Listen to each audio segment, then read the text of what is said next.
สวัสดีค่ะเดี๋ยวนี้เราจะมาพูดคุยกันในหลากหลายประเด็นกันเหมือนเดิมนะคะแต่ว่าก่อนอื่นเลยขอกราบขอบพระคุณสำหรับ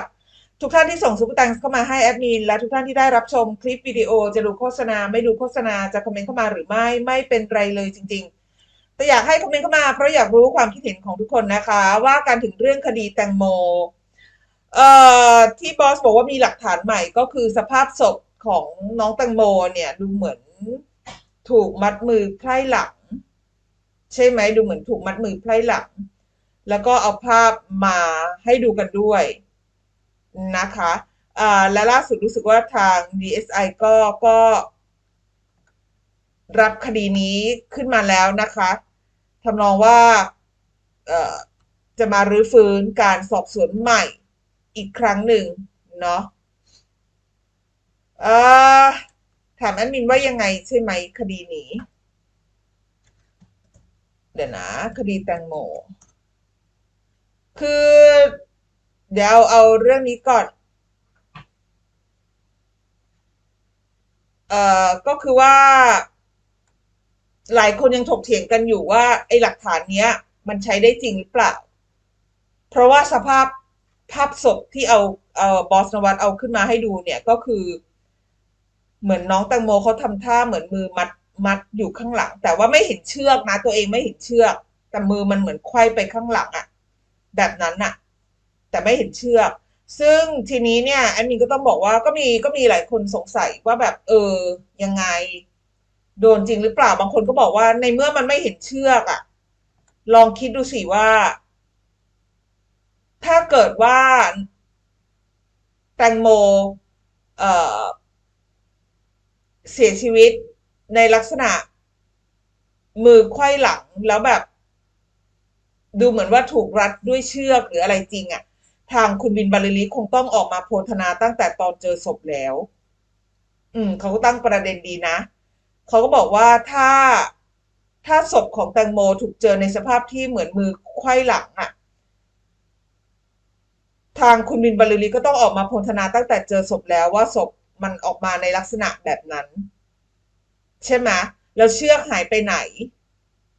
เชือกหายไปไหนอะไรทำนองนี้ส่วนแอดมินก็มองว่าเออมันอาจจะเป็นไปได้ในเคสนี้ที่แอดมินมองนะก็คือเวลาคนเสียชีวิตอะตัวเองมันเป็นไปไม่ได้หรอกถ้ามือไม่ได้ถูกจับมัดอยู่ข้างหลังนะมันเป็นไปไม่ได้อะที่สภาพศพจะเจอในลักษณะมือไขว้หลังต่อให้เจอเชือกหรือไม่เจอเชือกนะถ้าสภาพศพเจอในลักษณะมือไขว้หลังอยู่แสดงว่าเขาโดนไขว้หลังโดนไขว้หลังจริงๆอะแหละโดนจับ มัดมือไขว้หลังจริง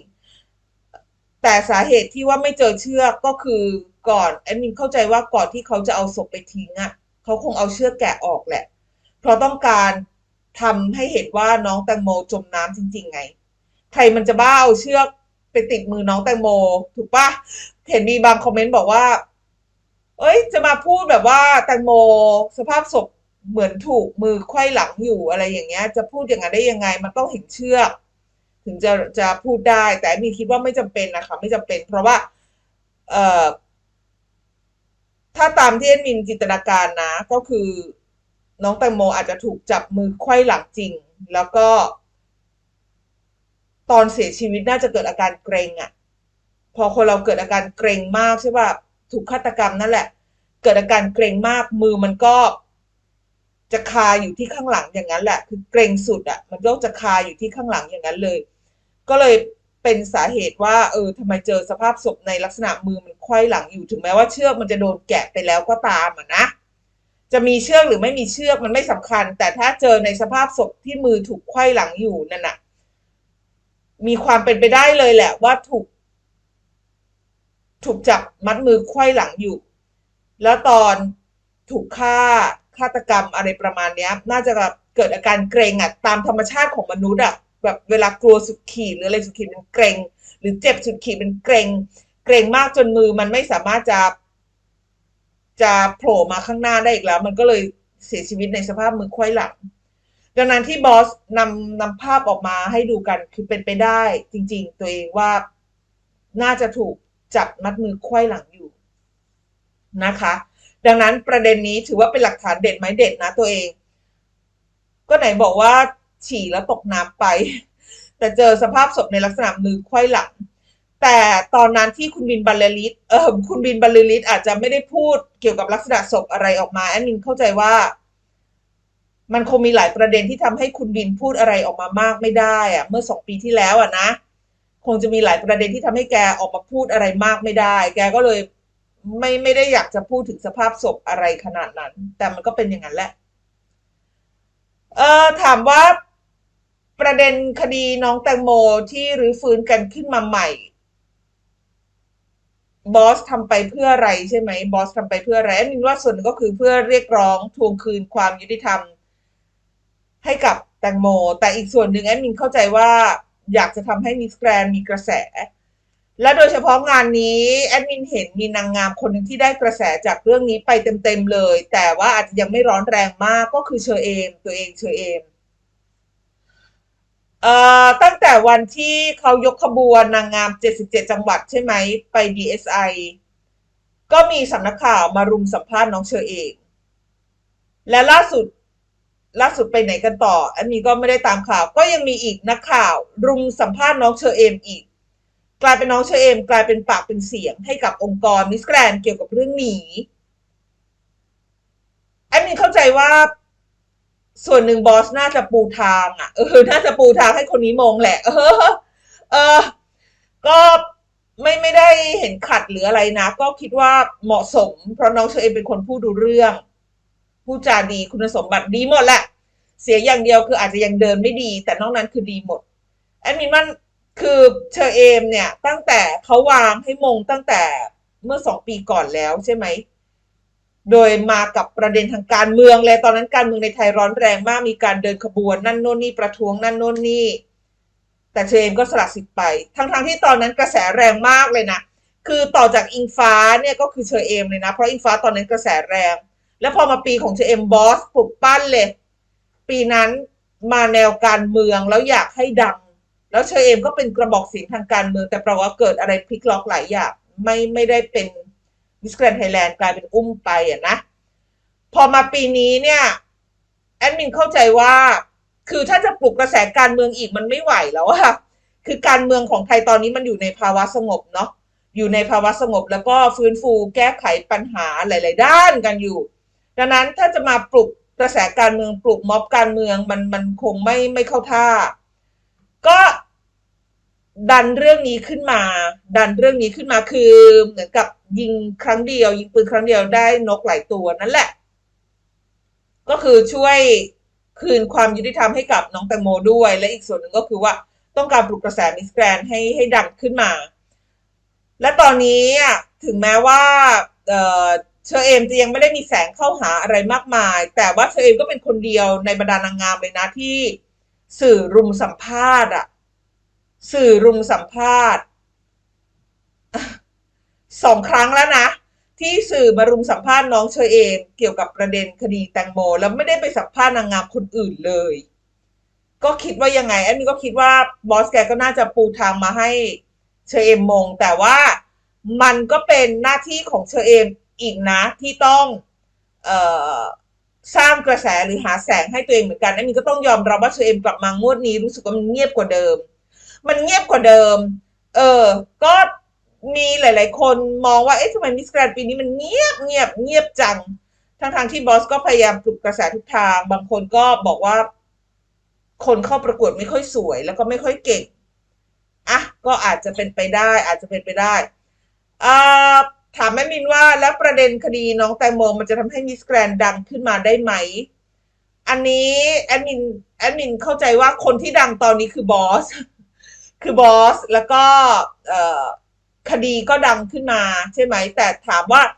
มันจะโยงมาถึงการประกวดได้ขนาดนั้นไหมทำให้คนจับตาการประกวดอะไรอย่างเงี้ยแอดมินคิดว่ายังนะยัง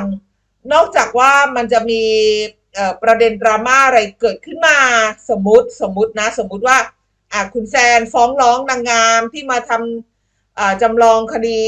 แตงโมตกเรือหรืออะไรอย่างเงี้ยให้มันแบบเป็นดราม่าขึ้นมาแล้วโยงมาที่ตัวนางงามโดยตรงอันเนี้ยมันอาจจะทำให้เกิดกระแสขึ้นมาแต่ตอนนี้กระแสมันยังไปอยู่ที่ตัวรูปคดีเป็นสำคัญกระแสยังอยู่ที่คุณแซนอยู่ที่บอสอยู่ที่อะไรที่มันยังไม่ใช่นางงามโดยตรงอ่ะตัวเองเวทีมันก็เลยยังเงียบก็เดี๋ยวรอดูกันต่อไปแล้วกันว่ามันจะเป็นยังไงนี่ขนาดเชอเอมมีนักข่าวไปรุมสัมภาษณ์2 ครั้งจากคดีนี้ก็ยังเห็นว่ายังไม่ได้สร้างกระแสอะไรให้กับมิสแกรนด์เท่าไหร่ถามแม่มินว่าถือเป็นสัญญาณอันตรายหรือยังก็เป็นอยู่นะก็เป็นเหมือนกันนะเพราะปกติมันจะไม่เงียบขนาดนี้เลยอะลองไปดูคลิปของช่องคุณปอเปี๊ยะทำนะปอเปี๊ยะพีพีครีเอทีฟมั้งนำเสนอเกี่ยวกับเรื่องมิสแกรนแล้วมันเงียบมากเลยเงียบมากไม่เคยเกิดอะไรปรากฏการณ์อะไรที่มันเงียบขนาดนี้มาก่อนแอดมินอยากให้น้องเชอเอมถ้ามีความคิดสร้างสรรค์ลองหาแก๊กหามุมหาอะไรทำให้เกิดตัวเองเกิดแสงให้มากกว่านี้เพื่อที่จะให้การประกวดมันไม่เงียบอืม อาจจะต้องไลฟ์ติ๊กต็อกแล้วพูดอะไรเกี่ยวกับคดีนี้ไหมหรือทำอะไรก็ได้ที่ทำให้คนรู้สึกว่าการประกวดปีนี้มิสแกรนมันมีสีสันนะมันมีสาระนะแล้วมันก็ไม่เงียบแต่ตอนนี้คือเหมือนบอสกำลังเร่งเครื่องอยู่คนเดียวเออนางงามคนอื่นก็ยังแบบมึนๆงงๆอยู่จะยังไงอะไรยังไงใช่ไหมอ่ะก็ลองคิดวิธีการเร่งสปีดกันหน่อยเพื่อช่วยๆกันให้มิสแกรนการประกวดปีนี้มันอย่างเงียบอ่ะเนาะ โอเคค่ะยังไงก็ตามแอดมินก็ยังมองว่าปีนี้บอสน่าจะปูทางไปให้เชอเอมมงแหละเพราะเนี่ยเห็น2 ครั้งแล้วที่สื่อไปรุมสัมภาษณ์เชอเอมเกี่ยวกับคดีแตงโมเอ่การสอบสวนการอะไรหลายๆอย่างมันใช้เวลาเป็นปีนะคะมันใช้เวลาเป็นปีดังนั้นการประกวดมิสแกรนด์ไทยแลนด์ที่จะจบก่อนที่เราจะทราบผลคดีต่างๆนานาเนี่ยแอดมินกำลังมองว่า การประกวดปีนี้มันจะได้อานิสงส์อะไรมากมายมากน้อยแค่ไหนกับการรื้อฟื้นคดีแตงโมขึ้นมากำลังมองอยู่เหมือนกันว่ามันจะได้อานิสงส์อะไรมากน้อยขนาดไหนแต่เอาเป็นว่าอ่ะเราก็ดูกันต่อไปว่ามันจะเป็นยังไงเพราะตอนนี้ยังไม่เข้ากองเลยเนอะยังไม่เข้ากองแต่มีคิดว่าอีกกระแสหนึ่งถ้าบรรดานางงามจะช่วยบอสดันให้เวทีนี้มันกลับมามีการได้รับการพูดถึงอีกครั้งก็คือบรรดานางงามอาจจะต้องไปแต่งเพลงแล้วก็เอาเพลงอัพลงติ๊กต็อกเหมือนเพลงจับของแท้อะไรนั่นน่ะน่าจะช่วยให้แบบกระแสมันดังขึ้นมาก็ได้ปีนี้มีคนข้องเกี่ยวกับแวดวงดนตรีหลายคนนะต้องลองแต่งเพลงใหม่ขึ้นมาดูเลยอ่ะคือไม่ใช่ต้องรอให้บอสดันหรือว่ารอให้ได้ตำแหน่งก่อนแล้วค่อยทำควรทำออกมาเลยเพื่อจะได้ช่วยๆกันทำให้เวทีมันอย่างเงียบ ถ้าเวทีมันเงียบไปเรื่อยๆอย่างเงี้ยถามแม่มินว่าไงมินว่าเป็นสัญญาณอันตรายเหมือนกันเพราะแต่ละปีไม่เคยเงียบขนาดนี้มาก่อนเนาะอ่ะใครมีความคิดเห็นยังไงก็ส่งกันเข้ามาเลยนะคะวันนี้แอดมินขอลาไปก่อนสวัสดีค่ะ